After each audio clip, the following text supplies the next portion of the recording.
Hi hello guys, நான் உங்கள் chance பேசுகிறேன். இன்றைக்கி நம்ம என்ன பார்க்க போகிறோம்னு பார்த்தீங்கன்னா, ருமாலி ரொட்டி எப்படி பண்ணுறது தான் பார்க்க போகிறோம். வாங்க எப்படி பண்ணுறதுன்னு பார்க்கலாம். 1.5 கப் மைதா எடுத்துக்கோங்க. தேவையான அளவுக்கு சால்ட் ஆட் பண்ணிக்கோங்க.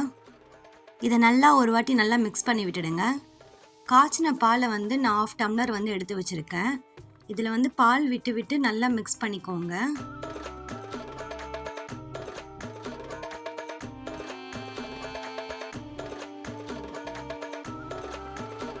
நடுவில் கொஞ்சம் கொஞ்சமாக மில்க் ஆட் பண்ணி நல்லா மிக்ஸ் பண்ணிக்கோங்க. 1 டேபிள் ஸ்பூன் இதில் ஆயில் ஆட் பண்ணிக்கோங்க. ஆயில் ஆட் பண்ணிவிட்டு இதை நல்லா மிக்ஸ் பண்ணிக்கோங்க.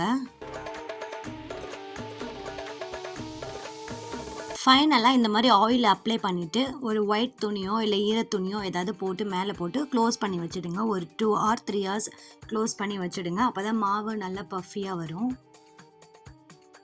நான் 3 hours கழிச்சு ஓப்பன் பண்ணி பார்த்தேன். நல்லாவே மாவு பஃபியாக வந்திருக்கு. இதுக்கப்புறம் இந்த மாவை எடுத்து ரவுண்டாக பால் மாதிரி ஆக்கிக்கோங்க.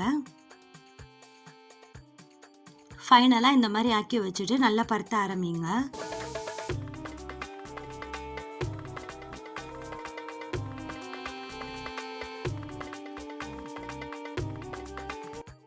ரெண்டையுமே ஈக்குவல் சைஸில் நல்லா பருத்திக்கோங்க. பருத்திட்டு ஒன்றுக்கு மேலே ஒன்று வைங்க.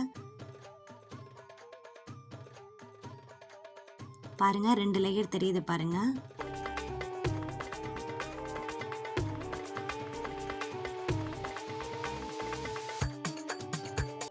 எந்த அளவுக்கு தின் லேயராக இதை பருத்த முடியுமோ அந்த அளவுக்கு நல்லா தின் லேயராக இதை ஆக்கிக்கோங்க.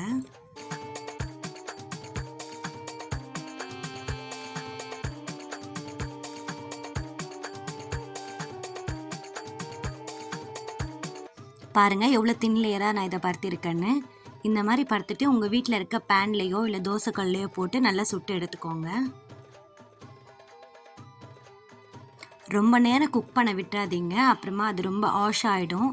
ஸோ லைட்டாக இந்த மாதிரி பொங்க ஆரம்பித்தோன்னே நீங்கள் அந்த சைடு திருப்பி போட்டுக்கோங்க.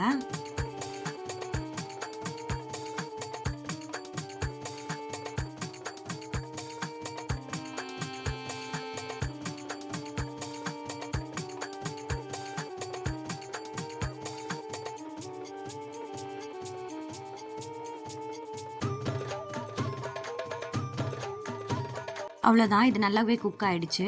இதை வந்து எடுத்து போட்டுக்கோங்க. போட்டு சும்மா 2 பக்கமும் தட்டிட்டு இந்த மாதிரி லேயர் மாதிரி பிரித்து எடுத்துடுங்க.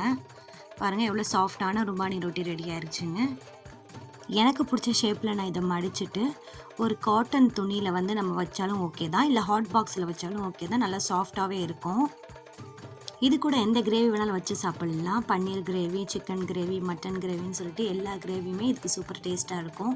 நீங்களும் இதே மாதிரி உங்கள் வீட்டில் ட்ரை பண்ணி என்ஜாய் பண்ணுங்கள். இந்த வீடியோ உங்களுக்கு பிடிச்சிருந்தா லைக் பண்ணுங்கள், ஷேர் பண்ணுங்கள், சப்ஸ்கிரைப் பண்ணுங்கள். மறக்காமல் அந்த பெல் ஐக்கான பட்டனை கிளிக் பண்ணிக்கோங்க.